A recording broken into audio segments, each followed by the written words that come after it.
Hello everyone, welcome to this video. In this, we are going to learn about queues and we are going to implement queues using C program.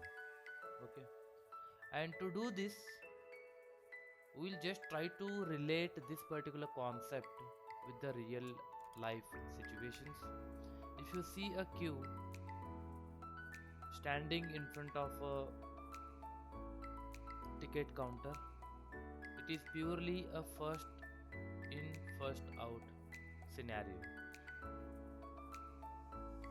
right? It means whosoever come first, they'll be served first.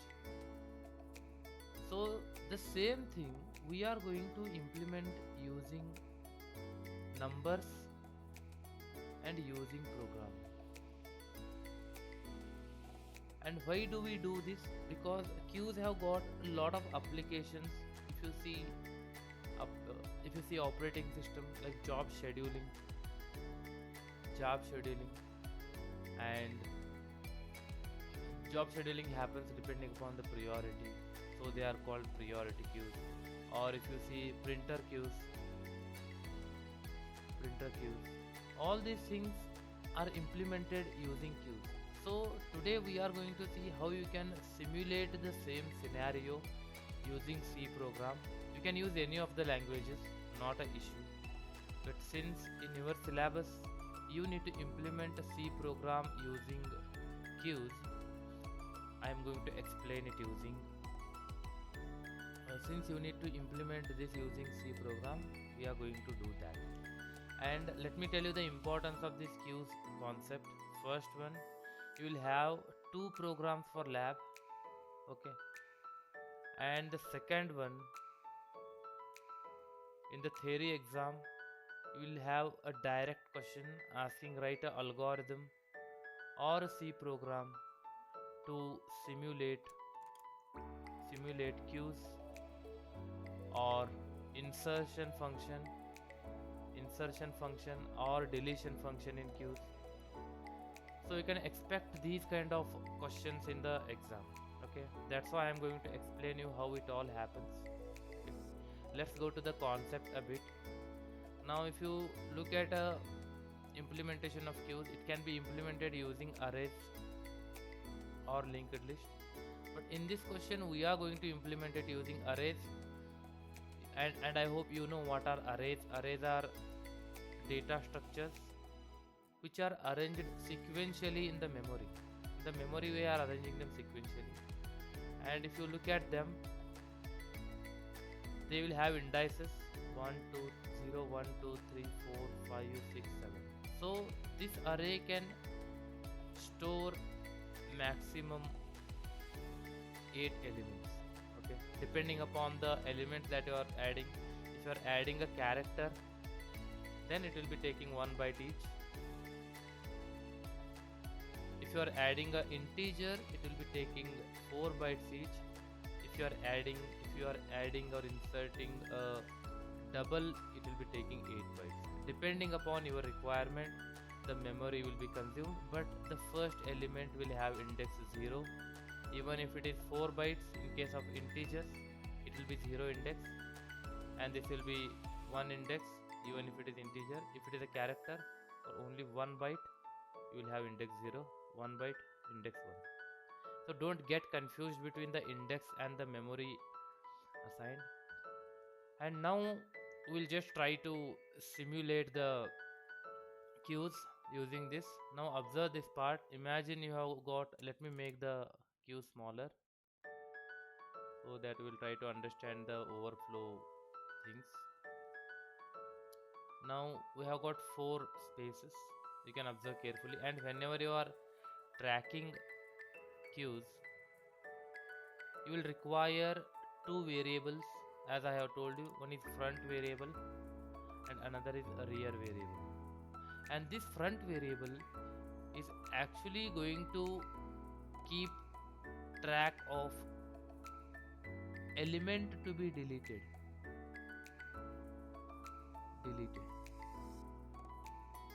right? And the rear is going to keep track of the last element in the queue,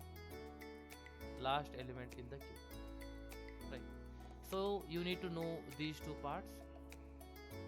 And after this, we just try to assign the value for the front and rear. When the queue is empty, you are going to have front is equal to -1 and rear is equal to -1, because at present these both are not pointing to anything. Now let's imagine that there are some elements that you want to add here. 4, 8, 3, 5. Okay, these are the elements that you want to add. What we will do is, as soon as you try to add this 4 here, let me redraw our array. As soon as you try to add this 4, as soon as you add the first element, you can observe there will be a change in this front and rear. Initially there will be -1. Now front has to point to the first element to be deleted. So now if you try to delete, 4 will be deleted. That's why the front value will be 1 now and the rear value will be 1.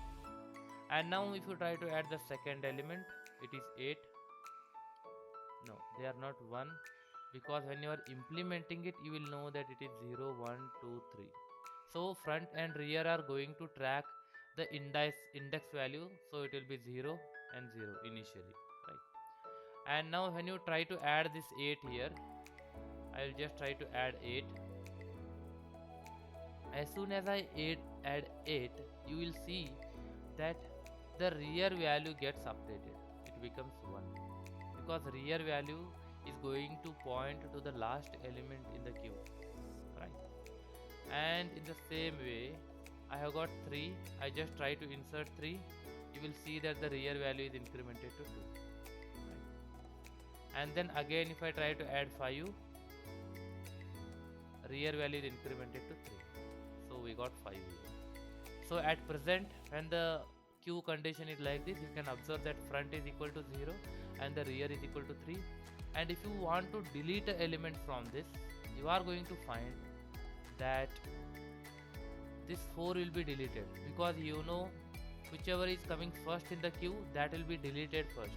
Now as soon as you try to delete this 4, there is an update in the front value, so it will become 1. Now you can see that next element to be deleted is 8, that's why it is 1. Now in the linear queues, there is one catch. I mean, this is a very important difference between linear queues and the circular queues. Okay, you are going to implement circular queues also this week. Now if you look at this linear queues, they cannot readjust the value of rear. Once the rear value is 3, you cannot add an element. In case of circular queue, rear value can take 0 again, but in case of linear queues, rear value will not be reset to 0. It is just linear, means it is only in one direction. You cannot change the value of rear or front. Okay, and in this case there are some disadvantages. Now if I try to add a element in this, now if I try to add element 7 here, you cannot add, because rear value is at present 3 and 3 cannot become 4 because there is no memory available for adding an element. We had only 4 spaces for adding the elements, 5th one is not there, so you will not be able to add. That is actually the problem of linear queues. But the circular queue will solve this problem. It is just going to reset the value of value of rear from 3 to 0, so that the element will be added here and then the rear value becomes 0, and that is for the circular queue case. But in this question we are implementing linear queues, so you need not worry about those things. Fine. Now I hope this is the procedure for inserting and deleting the elements from the queue. Now we'll go for the program. I got program written here. You can observe carefully that we have got a header file stdio.h. This is particularly used for using printf and scanf. Okay, this is standard input output header file, And if you go to the next one, it says size 10. Define size 10. It means our queue is going to have a size of 10. Means it is defined in the header file itself, header portion itself, preprocessor, and this value cannot be changed later. Okay. Now queue is equal to, our queue will be of the size 10. So our queue can contain at max 10 elements. 10 elements, right? Now if you look at this front -1 and rear -1, you know that this front rear are going to track the elements. Element tracking is done by front and rear. Front and rear. That's why I am going to define it globally. You need to have this globally because you will be having different functions for insertion, deletion, and that's why you need to have it in the global declaration, right? And now we'll go to the next one. If you see, we have got a function to display the queue. Why we want to display the queue? If you see the question, you'll understand clearly that every time you add a element, you are asked to display the element, and you cannot write the program again and again. Functions are basically written to avoid writing the code again and again. So if you see display queue, this function is going to return void.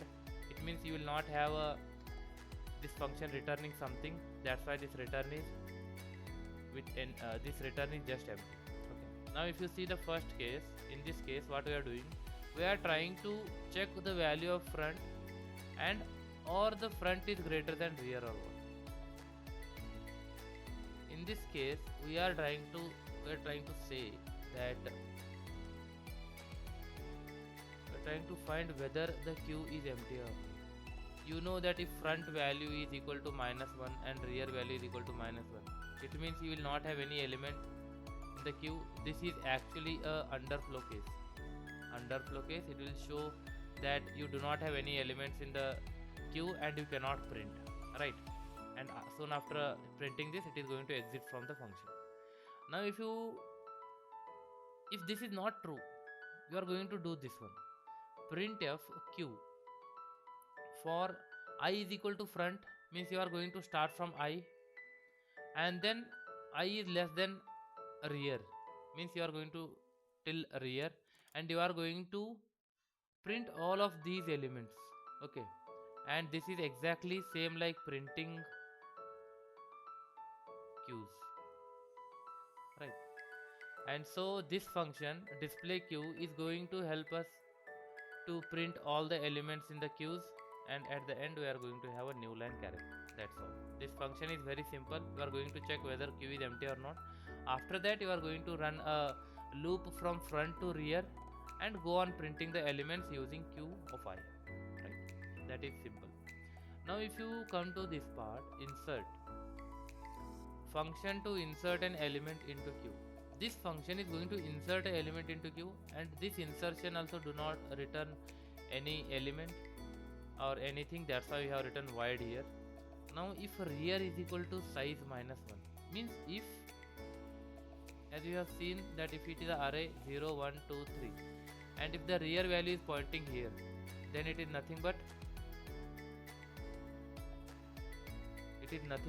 if the size of the array is 1 2 3 4 -1, if rear value is 3, you cannot insert the element. In this case, if the rear value is 9, you cannot insert the element because size value is what? 10. Size is defined before, so 10 minus 1 is equal to 9. If rear value is 9, then queue is full, you cannot insert the element, right? And then you are going to return. This is for again checking whether the queue is full or not. This is actually overflow case. This is the overflow case, right? Now you come to the next part. You just try to check whether front is equal to -1. It means if the element you are adding is the first element, at that time front will be equal to -1, and then you are going to set front is equal to 0 because this is going to be the first element inserted, and then increment the rear because you know that whenever you are inserting an element, you are going to increment the rear and then assign the value to the queue in the queue, and then say that you have inserted the value and just display the queue. So this function is also very simple. You can observe this part. This part says that if the queue is full, then it is going to print. Then it is going to say that queue is full and you cannot insert the element. It will depend upon the rear value. And if front value is -1, this is to set the value of front to 0 if there are no elements. And at the end you are just inserting the value and then displaying the queue. And you have seen how you will implement this particular function. Now we'll come to the delete function. In this delete function we are going to have same, you are going to check. If you want to delete, you need to know whether there is an element or not. If there is no element, you need to say that queue is empty, it is nothing but the underflow case, and you cannot delete the element. Front is equal to -1, the conditions are this. Same condition as you have seen here. You can see front is equal to -1 and rear is front is greater than rear. Same condition. You need to check this and you need to say return. Depending upon the value of front and rear, you will see whether queue is empty or not. If it is not empty, means there will be some element, you have the permission to delete the element.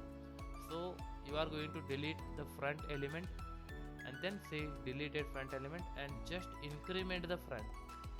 You have seen even after deleting the first element, the front value is 0, it is going to become 1 because it is going to track this element. That's why you are going to increment front value, and then after deleting you are going to display the queue once again if it is asked in the question. Okay, now you can see we have got in the main function. In main function, if you call this function, this is actually a function, insert function. As soon as you pass 45 in the insert function, automatically this function will be called and it is going to take an integer value. Now the value of value will be 45 and this value will be inserted into the queue and it will print inserted this value and we are going to display the queue. In the same way, we are going to insert some 5 elements and then after that we are going to delete some 3 elements. Okay. This is a very simple explanation of the program and we will try to execute it once. You can see whatever I have explained, everything is written here. We have got a header files, preprocessors, and then global variables. After that we have got a function, display queue. For displaying, I told you will be checking whether it is empty or not, and then you are going to print the elements in the queue. After that you are going to write a function for insert. For inserting you need to check whether there is it is full or not. For checking full or not, you will be checking this rear is equal to front -1, okay, size -1, and then going to print this. And after that you are going to just increment the value of front if it is the first element. In any case you are going to increment the rear, and then queue is going to become then the value of the queue. Then we are going to add this value into the queue, and then we are going to say that we have inserted this particular value in the queue and then display the. The same way you are going to check whether it is empty or not. For checking empty or not, this is the condition and you will say deleted, and then you are going to increment the front because you are going to delete the element from the front and then display the queue. And after that we have got a main function, which is important function.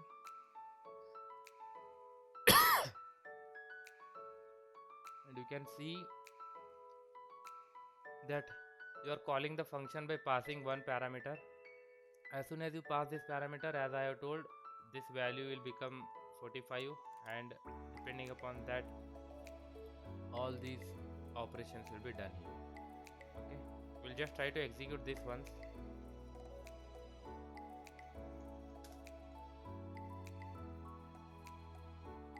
This is in our folder.